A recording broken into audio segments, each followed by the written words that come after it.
Okay, so jumping back into this blind reacts about Lily James. Initially, we had saw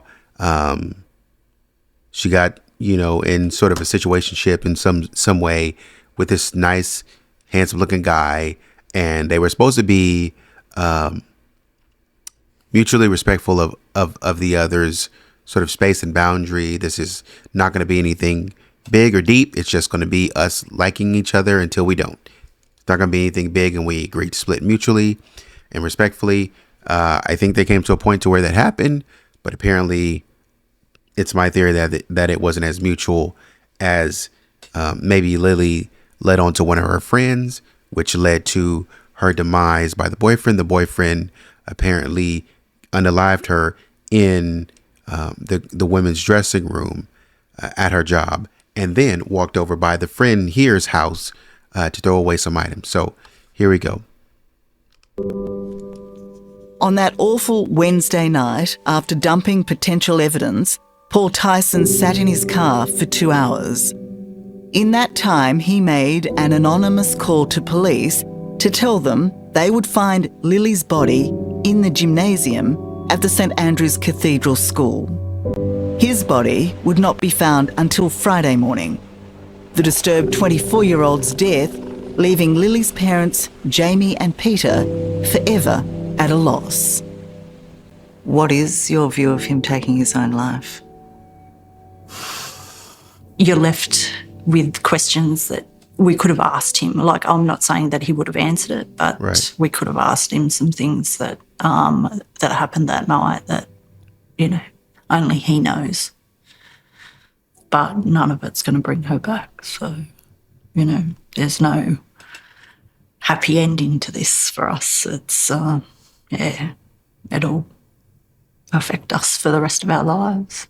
So entrenched and so pervasive. Forensic psychologist Dr. Peter Ashkar has reviewed what is known about Paul Tyson to give insight into his mindset on the night. Do you believe Paul Tyson always intended to take his own life that night? I think that's unlikely. I'm fairly certain that the idea of ending his life emerged when the reality of what he actually did and the enormity of what he did began to settle into his consciousness. Right. As sports coach and former student, Paul Tyson was considered a trustworthy and devoted asset to St Andrews, where he worked. But I think more than that, though. I think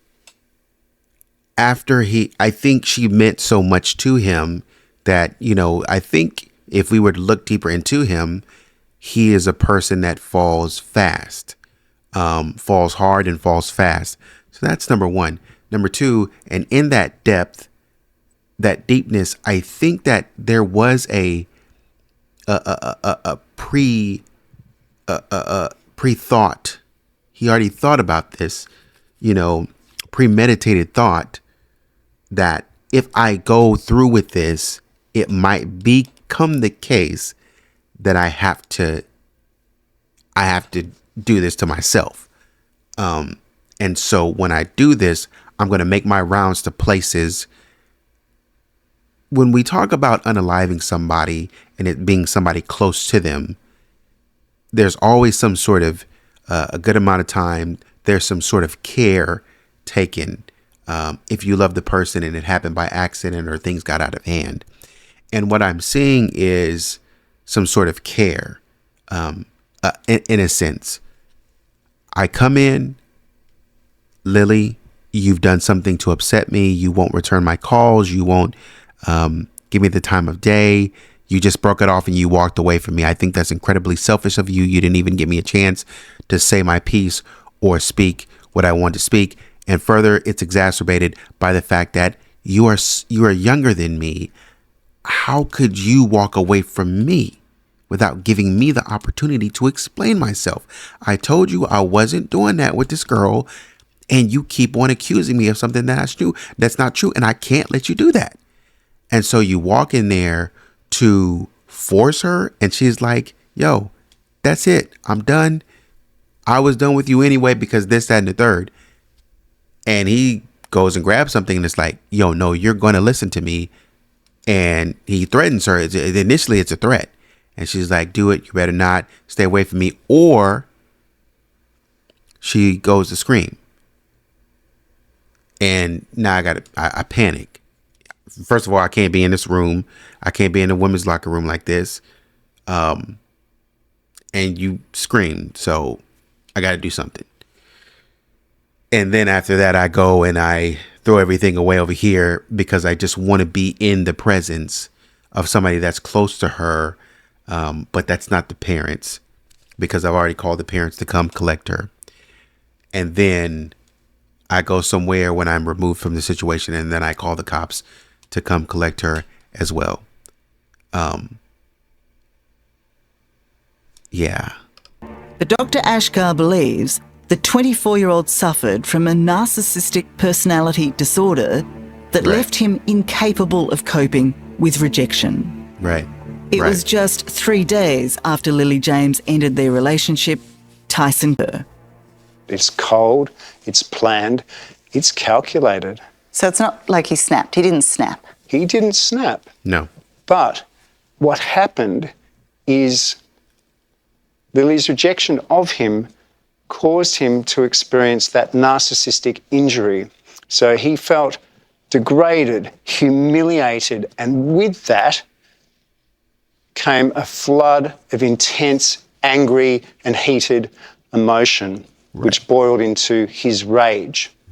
That rage really shocked many who knew Paul Tyson. So many say there were no red flags to warn of his capacity for deadly violence.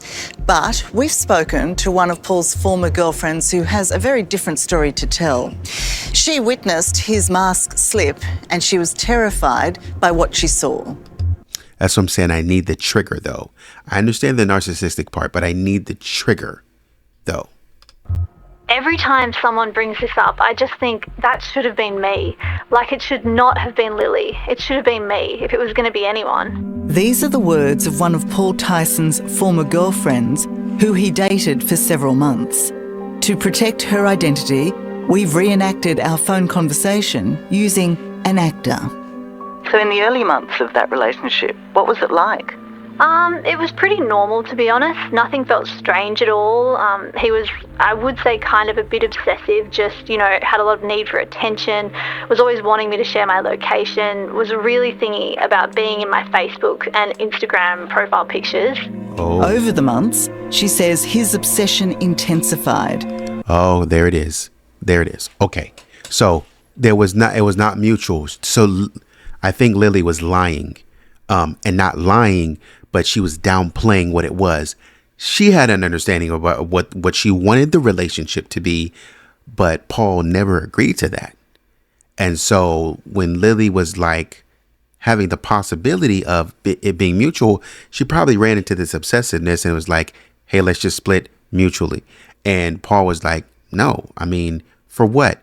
And she was like, yo, because you're probably being obsessive. I can't be having that. And so he's like, oh, man, probably tying back to his ex-girlfriend who got out and was like, yo, I can't do this anymore. So he's tying it back to the past, but he's bringing it forward and saying, I'm not going to let you slip away again. You women always do this to me. You guys have no clue what it takes to be me and this, that, and the third. And you just up and leave. I'm a nice guy. She tried to break it off multiple times. He begged her to come back. Yeah. He'd asked to get back together. I'd said no, and then he's very, very upset, and he punched a tree. And I was like, why did you just punch the tree? And he said, because I can't punch the one thing I want to.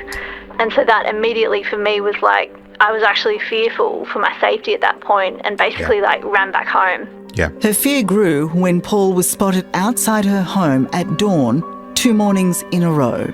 I was downstairs in the kitchen at 6 a.m. I look up out of the kitchen window, and through the slats in our fence, I see Paul's face staring at me. So then I scream, and my dad comes running downstairs. He grabs a cricket bat and he fully chases him down the street. And he was unhinged, as if he was in some sort of episode. In what way? I don't even know how to explain it. He looked kind of deranged almost, like something was not right about him. That was the last time she saw Paul. But incredibly, years later, as the police hunt for Lily James's spread across the city, she instantly thought of her ex-boyfriend. It's very sickening to say, but like as soon as I saw the headline, it didn't name who the person was, but I just knew it was Paul. Really? And I was, and I was on FaceTime with my family, and we were all like, it's Paul, it's definitely Paul, no one else would do this, it's Paul. What was your overriding emotion about all of that? Just terror. Like, it's terrifying. You think you know someone, and you trust someone, and then they do this. Like, it was terrifying. Dr. Ashkar. So he rolled up on that girl when she was trying to get ready, mind her business, do her thing. He rolled up on her and surprised her. Says Paul's former girlfriend was right to feel terrified. If he did have a narcissistic personality disorder, there's a high risk rejection could turn him into somebody very dangerous, as we tragically saw last October. It's unbridled. It is relentless. It is almost bottomless in terms of its rage and anger. Right. It smacks of hate. It smacks of hate. It smacks of callousness. It smacks of psychopathy to a degree. Coming up, a year on, as tributes flow for Lily, her shattered friends fight back. I don't know if I hear the psychopath angle. I don't know if it was as much hate as much as it is betrayal and feelings of injustice. Should never be made to feel like that. Ever. We should be able to go into a relationship, and if we want to leave, we should be able to leave.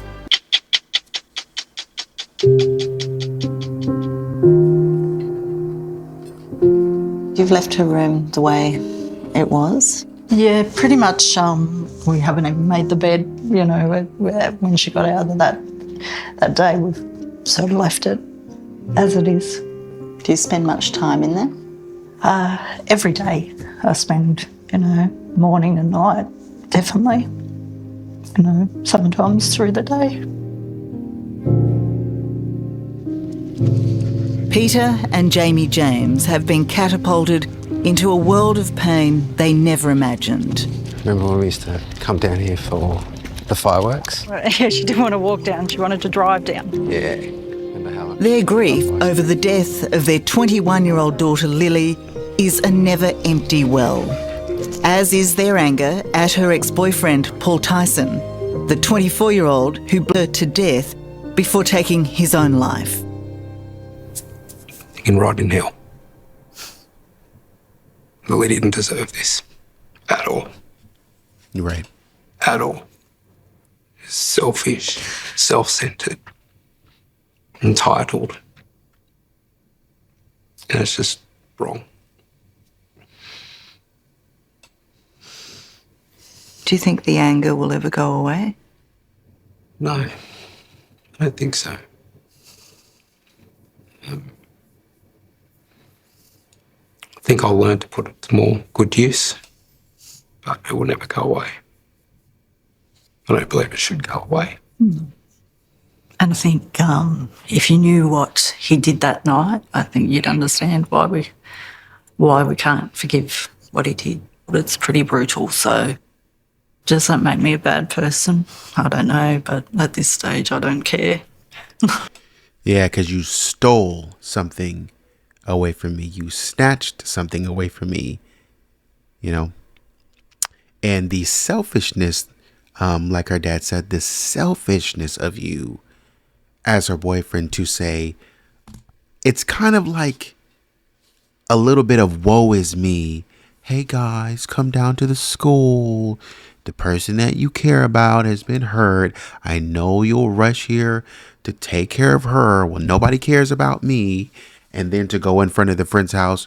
Oh man, woe is me. I just did something wrong. But does anybody care about me?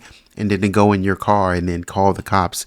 Oh my goodness, you're probably going to find her. But woe is me. Nobody's asking what's going on with me to even have the possibility of justifying why I did this because she hurt me so bad. Is anybody going to listen to that? That's crazy, man. If you can understand. It is now a year since Lily was, and as difficult as it is for Peter and Jamie to talk about their daughter's death, they want to pay tribute to their beautiful and busy girl. You know, she started with swim teaching, and then she was doing the dance teaching, and then the job at St Andrews, and she was coaching water polo, and she was coaching netball. Where did she get all her energy from? I don't know. Chocolate and ice cream. Yep. She had a very sweet tooth. The couple also wants to contribute to a bigger discussion, calling time on the domestic violence epidemic against women. We need to do more. We need to do more. Do you know what that is? Do you know what doing more looks like? I think stop using words. It's complicated. Let's uncomplicate it. It shouldn't happen. To me, it just needs to stop. Needs to stop. For Lily and her friends, like, we're bringing up women who are strong, educated, you know what they want and will go after it. But are we teaching our kids how to handle the rejection involved in relationships? I don't know. That we're not teaching our kids that everything's not going to go their way. We should never be made to feel like that. Ever. Because if you think about it, the Eric stages of development, your caretaker really has a lot to do with that. Sort of the proximity of the caretaker to the child has a lot to do with that. If you're close, there's a possibility that the child grows up with beneficial and you show beneficial behaviors. There's a possibility that the child will grow up and imitate positive and beneficial behaviors to society. Otherwise, we might have the opposite. So that's important to know. We should be able to go into a relationship, and if we want to leave, we should be able to leave. For Lily's tight-knit group of friends, her death has shattered everything. For like a month after, I couldn't sleep in my own bed. Like, I was so scared. I felt like I was a child again, sleeping with my mum in her bed. Like, I never used to be scared. I'm like, I shouldn't be scared. And I think perhaps the bigger picture is that Lily's death makes us all question our own instincts in trusting people in terms of relationships. Is that how you feel? No. Yeah, I do. I'm in a relationship currently, but I always said to myself, if I wasn't and I had met someone after Lily's passing, I wouldn't know how to do it. How do people do this after this has happened? Like, how do you go out and meet someone, like, naturally, like how young people do, like in the club? Like, how do you trust another person after this has happened so suddenly? Well, no, because my belief is that Lily did see it, but she didn't say it outright of, oh, he's trash, I don't want to talk to him anymore because of that. She had a way with words to where she was just nice about it, but she saw it, and that's why she was trying to get away from it. The burden this family is being asked to bear is just too much. Peter is battling cancer. Her diagnosis was made just before Lily's death. How is your health now? So I have melanoma in both lungs and maybe a lymph node or two, depending on who you ask. I'm having immunotherapy once a month now, but at the moment, just take it my health day by day and see where we end up. Where do you find the strength to keep going? Well, for Jamie and Max, I think I just don't want to make this situation any worse than what it is. And I just think that if I was to fall apart and that would just make it so much worse for them. There will be a coronial inquest in March next year seeking answers to Lily's baffling and senseless, but no level of understanding will give the James family what they yearn for. Their Lily to walk through the door once more, for their lives to be brightened by her infectious smile. She was hardworking, she loved being involved, could be extremely nosy, but she wanted to make people's days better, you know, whether that was just with a smile or a quick conversation. I think that she really did. She just wanted to make people's lives, you know, make them smile.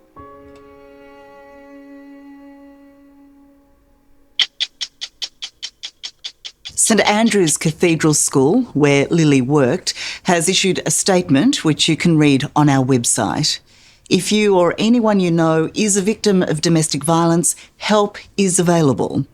Call 1-800-RESPECT, which is 1-800-737-732. Lifeline also provides 24 hours a day support on 13 11 14. You can also find...